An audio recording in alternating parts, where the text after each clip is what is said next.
Hi guys, so finally I'm doing another DIY video, so if you guys are interested then just keep watching.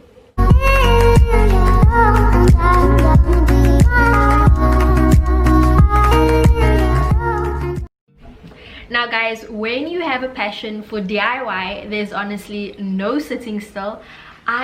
There's just so much that I want to do all the time, which is why I'm so excited to say that I'm collabing with Builders Warehouse again, and this time I'm collabing with them on their outdoor/patio campaign, which I'm so excited about. And I want to say a huge thank you to Builders Warehouse for this opportunity, but also a huge thank you to you guys, because honestly without your love and support this would never happen. And I just want to say thank you.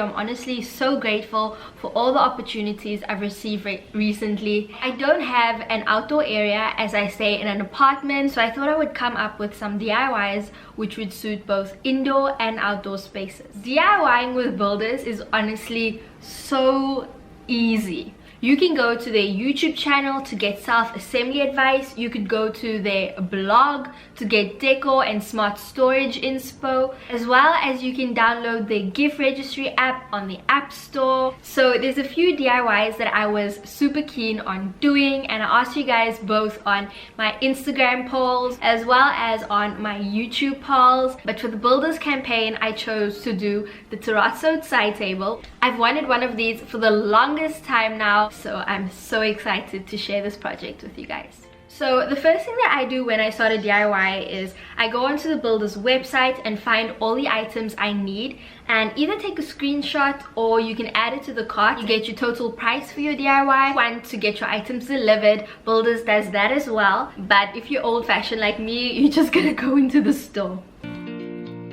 Hi guys, so it is finally time to start with the DIY. I'm honestly so nervous but so excited. I can't wait. So anything that you might need for this DIY, I will leave all of the things in the description box below. Okay, so for the first Terrazzo side table, I want to do a really cool geometric one, and I will insert a picture here so you can see my inspo for it. So I'm basically using this clear bowls, and then I'm using my bin. It's going to look, if you can envision this, basically it looks quite cute.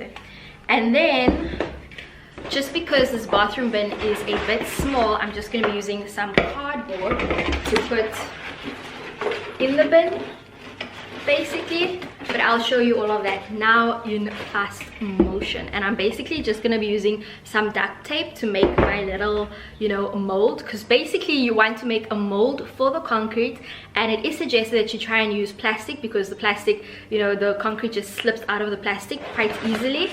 With paper, however, if you do use paper like I'm actually doing, or cardboard, you just have to tear it or peel it off of the plastic. So before I started with the actual DIY, I got these stones from Builders Warehouse in the garden section, and they were full of sand, so I had to rinse them out in my sink and then transfer it to a towel which I laid in the sun to just dry a bit before I could use it in my DIY.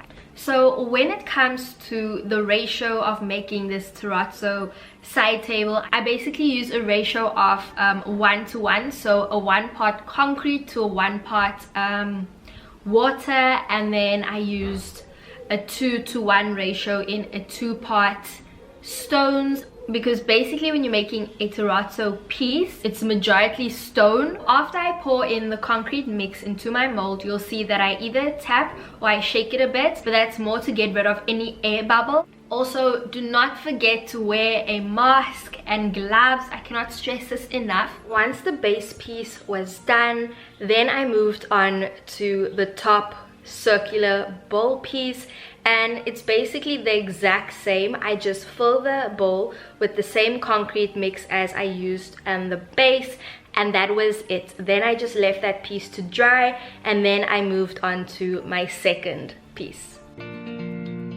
For my second concrete side table, I decided to keep it really simple. All I did was I used my builder's bucket and filled it with concrete, the same ratio as I used before.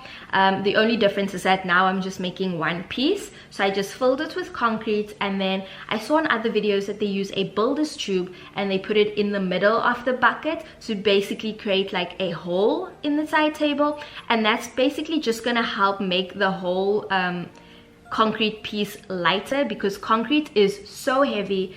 I could not find a builder's tube, and I used my lamp in the middle. There's basically now something stuck in my side tables, which sounds disgusting, but that's basically what happened. So it's the next day, and it's finally time to remove the concrete from the mold.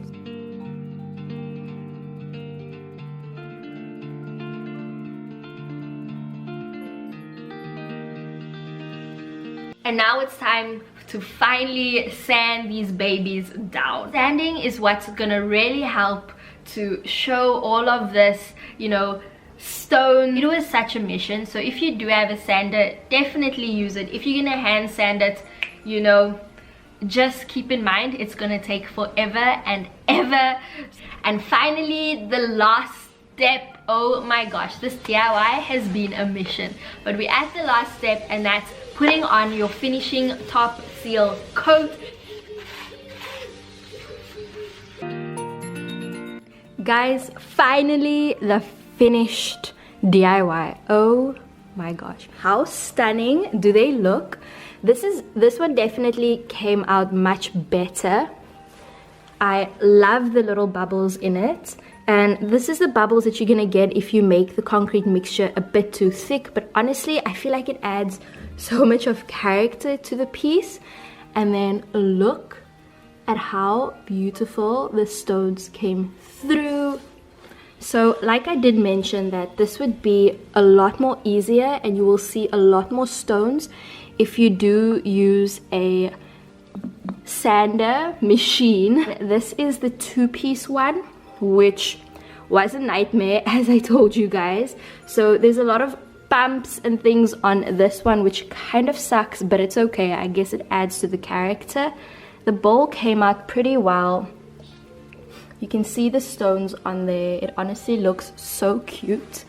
Guys, this DIY project has honestly been such a mission. Like, I've wanted these tables for the longest time, and I can honestly say now that I know why it's so expensive, because the work that goes into it is a lot. It is a lot of work, and it honestly is quite an expensive DIY. I will leave everything that I use in this DIY in the description box below, as well as with the links where you can find this on the builder's website. And yeah, I just really hope that you guys enjoyed this video and enjoyed, you know, my indoor outdoor DIY with Builder's Warehouse. Can't wait to see you guys trying this out. Don't forget to tag me on Instagram if you do, or on YouTube. And yeah, I will see you guys in my next video.